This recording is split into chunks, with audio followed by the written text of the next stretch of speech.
ओम गं गणपते नमः। आप सभी का मेरे चैनल पर बहुत बहुत स्वागत है। इस वीडियो में हम श्रीमद् देवी भागवत पुराण के पंचम अध्याय का रसपान करेंगे। श्रीमद् देवी भागवत पुराण की श्रवण विधि, श्रवणकर्ता के लिए पालनीय नियम, श्रवण के फल तथा महात्म्य का वर्णन। ऋषियों ने कहा, हे महाभाग सूत जी, हम लोगों ने श्रीमद् देवी भागवत महात्म्य सुन लिया और अब इस पुराण के श्रवण की विधि सुनना चाहते हैं। सूत जी बोले, हे मुनियों, अब आप लोग इस पुराण के श्रवण का विधान सुने, जिसे सुनने वाले मनुष्यों की समस्त कामनाएं सिद्ध हो जाती हैं। पुराण श्रवण करने के इच्छुक विद्वान मनुष्य को चाहिए कि वह सर्वप्रथम ज्योतिषी को बुलाकर शुभ मुहूर्त निर्धारित कर लें। इसके लिए ज्येष्ठ मास से लेकर 6 महीने शुभ कारक होते हैं। हस्त, अश्विन, मूल, पुष्य, रोहिणी, अनुराधा, मृगशिरा तथा श्रवण नक्षत्र पुण्यतिथि तथा शुभ दिन में श्रीमद् देवी भागवत पुराण का श्रवण कल्याणकारी होता है। जिस नक्षत्र में बृहस्पति हो उसे चंद्रमा तक गिनने पर क्रमशः इस प्रकार फल होते हैं। 4 नक्षत्र तक धर्म प्राप्ति, पुनः 4 तक लक्ष्मी की प्राप्ति, इसके बाद 1 नक्षत्र कथा में सिद्धि प्राप्ति प्रदान करने वाला, फिर 5 नक्षत्र परम सुख की प्राप्ति कराने वाले, बाद में 6 नक्षत्र पीड़ा करने वाले, इसके बाद 4 नक्षत्र राजभय उत्पन्न करने वाले और तत्पश्चात 3 नक्षत्र ज्ञान प्राप्ति में सहायक होते हैं। पुराण श्रवण के आरंभ में शिवोक्त चक्र का शोधन कर लेना चाहिए। देवी की प्रसन्नता के लिए इसे चारों नवरात्रों में सुनना चाहिए, अथवा तिथि, वार और नक्षत्र पर सम्यक विचार करके यह पुराण अन्य मासों में भी सुना जा सकता है। विवाह आदि में जिस प्रकार उत्साहपूर्वक तैयारी की जाती है, उसी प्रकार नवाह यज्ञ के अवसर पर भी विद्वान मनुष्यों को प्रयत्नपूर्वक सामग्री आदि की तैयारी करनी चाहिए। पाखंड तथा लोभ से रहित चतुर, उदार एवं देवी भक्त सज्जनों को भी सहायक के रूप में लेना चाहिए। देश देश में भी यत्नपूर्वक यह संदेश भेजना चाहिए। हे कथा अनुरागी सज्जनों, यहाँ श्रीमद् देवी भागवत की कथा होने जा रही है। आप अवश्य पधारें। चाहे सूर्य की उपासना करने वाले हों, चाहे गणेश भक्त हों, चाहे शिव भक्त हों, चाहे वैष्णव भक्त अथवा शक्ति के उपासक हों, सभी इस कथा के श्रवण के अधिकारी हैं, क्योंकि सभी देवता शक्ति के साथ ही रहते हैं।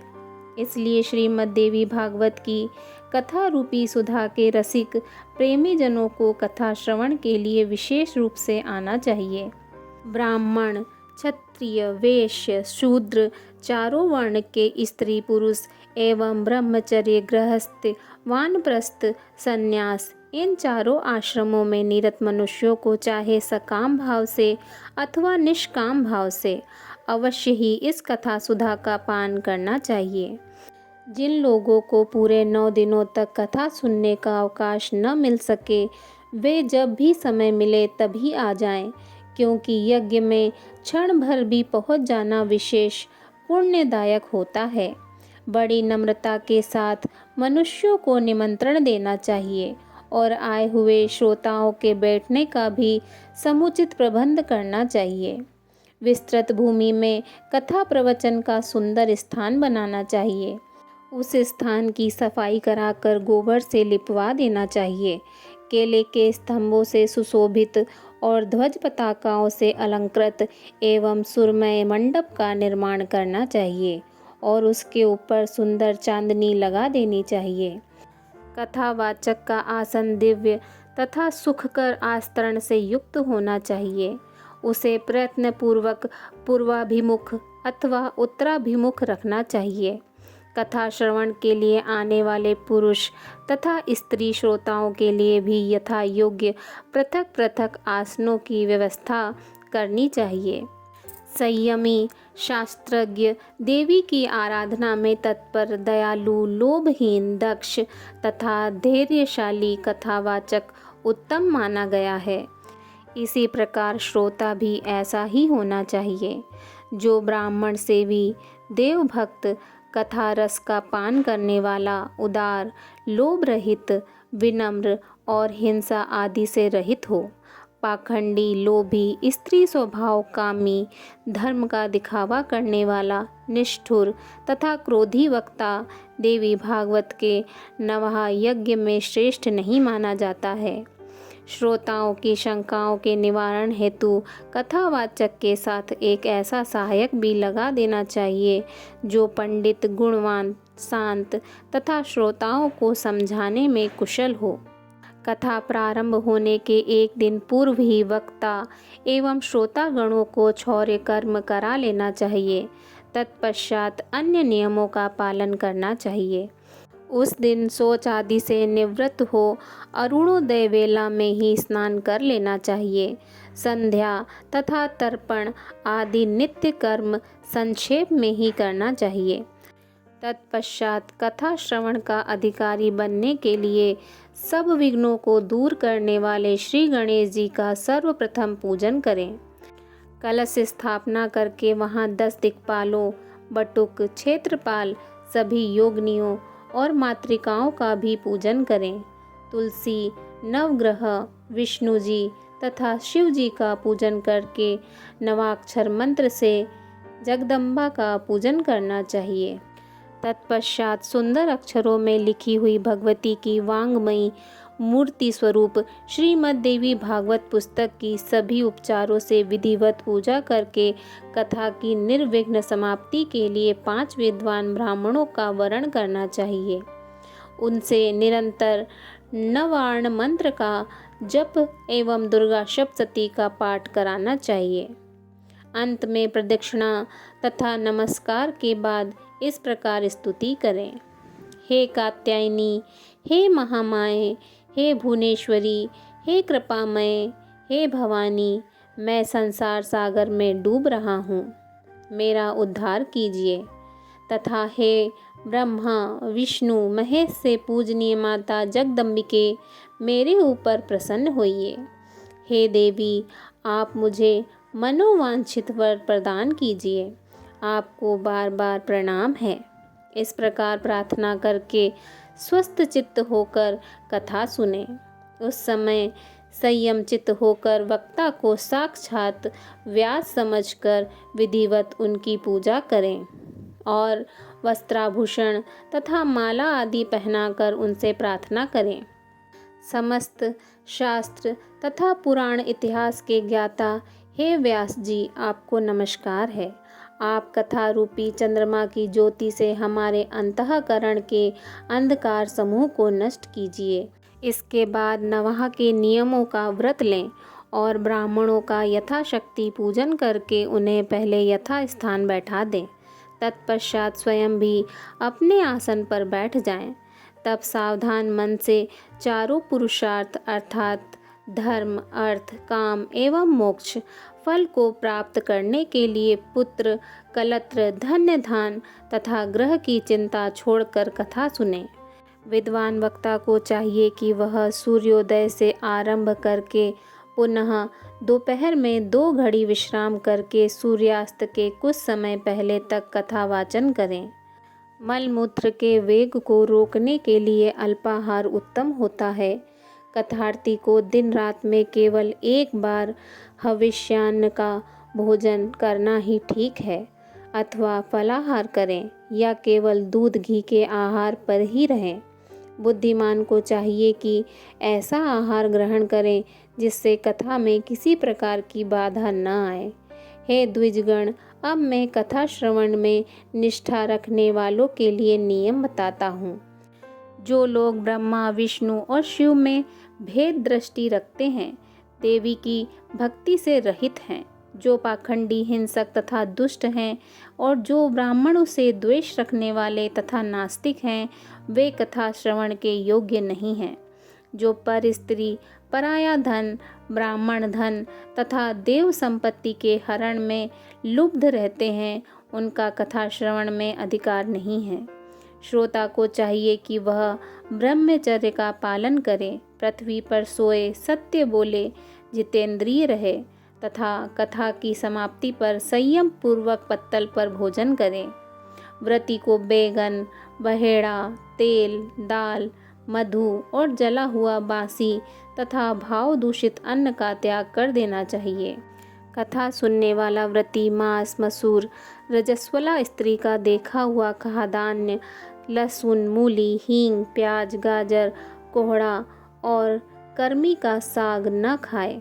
काम, क्रोध, मद, लोभ, पाखंड और अहंकार को छोड़ दे।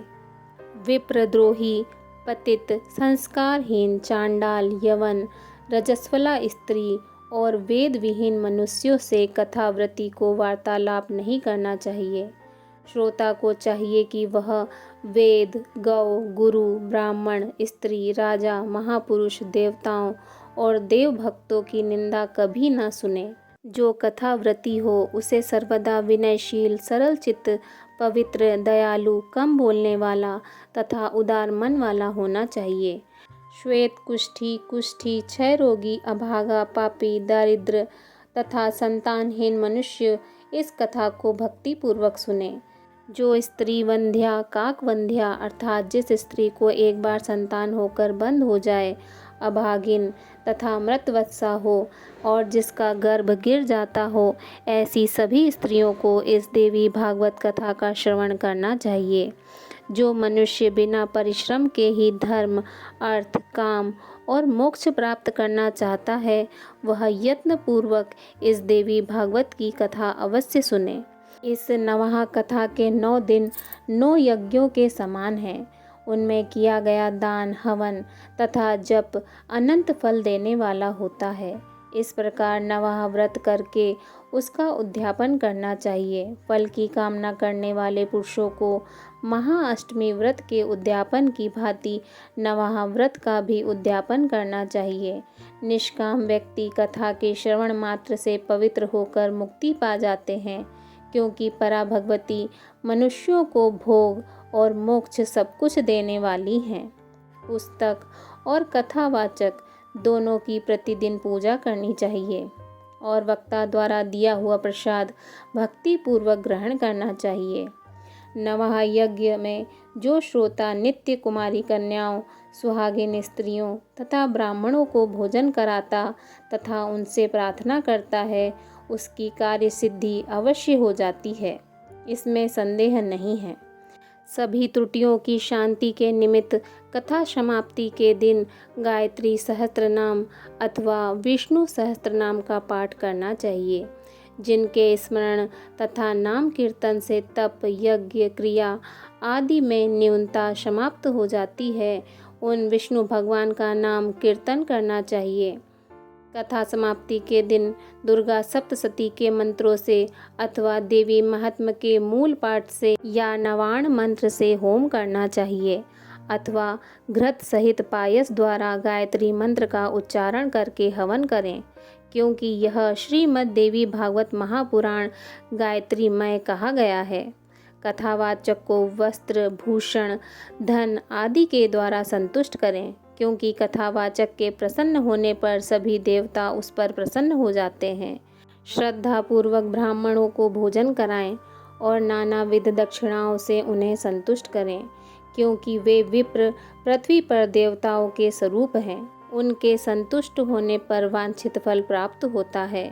सुहागिन स्त्रियों तथा कुमारी कन्याओं को साक्षात देवी समझकर उन्हें भोजन कराएं और उन्हें दक्षिणा देकर अपने मनोरथ की सिद्धि के लिए प्रार्थना करें। सुवर्ण दूध देने वाली गौ, हाथी, घोड़े और भूमि का दान करना चाहिए, क्योंकि उसका अक्षय फल प्राप्त होता है। सुंदर अक्षरों में लिखी देवी भागवत की पुस्तक को रेशमी वस्त्र में लपेटकर उसे सुवर्ण निर्मित सिंहासन पर रखकर अष्टमी या नवमी तिथि को विधि पूर्वक कथावाचक को दान करना चाहिए।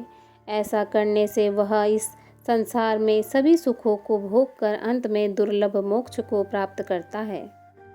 पुराण को जानने वाला वक्ता चाहे दरिद्र हो, दुर्बल हो, बालक हो, युवक हो अथवा वृद्ध हो, वह सर्वदा वंदनीय, पूज्य एवं मान्य होता है। यद्यपि संसार में जन्म अथवा गुण के कारण अनेक गुरु हैं, परंतु पुराण का ज्ञाता उन सब में श्रेष्ठ गुरु है।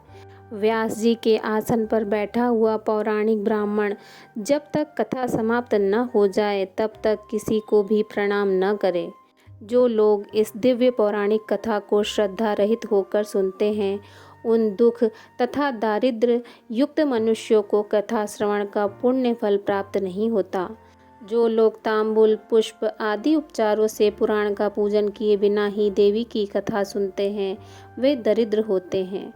और जो लोग कथा के बीच में ही उसे छोड़कर अन्यत्र चले जाते हैं, कुछ ही समय बाद उनकी संपदाएं एवं स्त्री आदि नष्ट हो जाती है।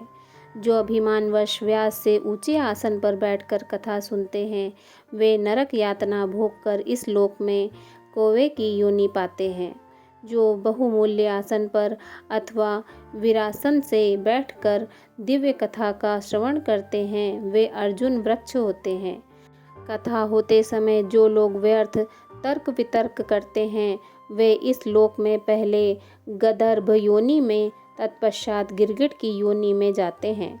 जो लोग पुराण जानने वाले की अथवा पापनाशनी कथा की निंदा करते हैं, वे सैकड़ों जन्म तक दुष्ट कुत्ते होते हैं, इसमें संदेह नहीं है। जो लोग कथावाचक के बराबर आसन पर बैठकर कथा सुनते हैं, उन्हें गुरु के आसन पर बैठने का पाप लगता है और वे नरक में वास करते हैं। जो लोग वक्ता को प्रणाम किए बिना ही कथा सुनने लगते हैं, वे जन्मांतर में विषैले वृक्ष होते हैं। इसी प्रकार जो लोग लेटे लेटे कथा सुनते हैं, वे अजगर, सांप की योनि प्राप्त करते हैं। जो मनुष्य कभी भी पुराण की कथा नहीं सुनते, वे घोर नरक भोग कर बनेले सुअर की योनि में जाते हैं। जो शठ मनुष्य कथा का अनुमोदन नहीं करते, अपितु उसमें विघ्न डाला करते हैं, वे करोड़ों वर्षों तक नरक यातना भोग कर अंत में ग्राम सूकर होते हैं। जो लोग पुराण वेत्ता को आसन, पात्र, द्रव्य, फल, वस्त्र तथा कंबल प्रदान करते हैं, वे भगवान के परम पद को प्राप्त करते हैं। जो मनुष्य पुराण पुस्तक के लिए नवीन रेशमी वस्त्र तथा सुंदर सूत का दान करते हैं, वे सुखी रहते हैं। सभी पुराणों के सुनने से जो फल प्राप्त होता है, उससे 100 गुना पुण्य श्रीमद् देवी भागवत पुराण के श्रवण से होता है। जिस प्रकार नदियों में गंगा श्रेष्ठ हैं, देवताओं में शिवजी, काव्यों में वाल्मीकि रामायण तथा तेजस्वियों में भगवान सूर्य श्रेष्ठ हैं, और जैसे आनंद देने वालों में चंद्रमा, सब धनों में सूयस, क्षमाशीलों में पृथ्वी, गंभीरता में समुद्र, मंत्रों में गायत्री तथा पाप नाश के उपायों में भगवत स्मरण श्रेष्ठ है, उसी प्रकार 18 पुराणों में यह श्रीमद् देवी भागवत पुराण सर्वश्रेष्ठ है। जिस किसी भी उपाय से यदि कोई मनुष्य इस महापुराण की 9 आवृत्तियाँ सुन ले, तो उसके फल का वर्णन नहीं किया जा सकता। वह तो जीवन मुक्त ही हो जाता है। किसी शत्रु राजा से भय होने पर, महामारी के समय, अकाल पड़ने पर तथा राष्ट्रभंग के अवसर पर उसकी शांति के लिए यह पुराण सुनना चाहिए। हे विप्रो, भूत प्रेत आदि के समन के लिए, शत्रु राज्य प्राप्ति करने के लिए और पुत्र प्राप्ति के लिए श्रीमद् देवी भागवत का श्रवण करना चाहिए। जो देवी भागवत के आधे श्लोक अथवा चौथाई श्लोक को भी प्रतिदिन सुनता या पढ़ता है, वह परम गति को प्राप्त होता है। स्वयं भगवती जगदम्बा ने इस पुराण को सर्वप्रथम केवल आधे श्लोक में ही प्रकाशित किया। वहीं बाद में शिष्य प्रशिष्यों के द्वारा देवी भागवत के रूप में विस्तृत कर दिया गया। गायत्री से बढ़कर न कोई धर्म है, न तप है, न कोई देवता और न कोई मंत्र ही है।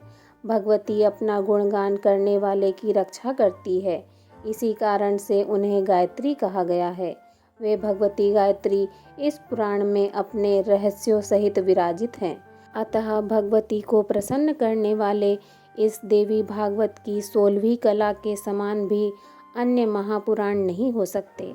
श्रीमद् देवी भागवत पुराण अत्यंत निर्मल है, जो ब्राह्मणों का अमूल्य धन है और जिसमें स्वयं धर्मपुत्र नारायण ने पवित्र धर्म का वर्णन किया है। इसमें श्री गायत्री देवी का रहस्य एवं मणिद्वीप का सम्यक वर्णन किया गया है। साथ ही इसमें हिमालय के प्रति स्वयं भगवती द्वारा कही गई देवी गीता विद्यमान है। इस कारण हे विप्रो, इस महापुराण के सदृश्य दूसरा कोई उत्तम पुराण लोक में नहीं है। अतः आप लोग सदा इस श्रीमद् देवी भागवत का भली भांति सेवन करें, जिसके संपूर्ण प्रभाव को ब्रह्मा, विष्णु, शिव तथा भगवान शेष भी भली भांति नहीं जान सकते, जबकि वे उन्हीं के अंशज भी हैं। तब दूसरे देवता उन्हें कैसे जान सकेंगे। उन भगवती जगदम्बिका को मेरा निरंतर प्रणाम है, जिनके चरण कमलों की धूलि पाकर ब्रह्मा समस्त संसार की रचना करते हैं, भगवान विष्णु निरंतर पालन करते हैं और रुद्र संहार करते हैं। दूसरे किसी उपाय से वे अपना अपना कार्य करने में समर्थ नहीं हो सकते। ऐसी उन भगवती जगदम्बिका को मेरा सत सत प्रणाम है।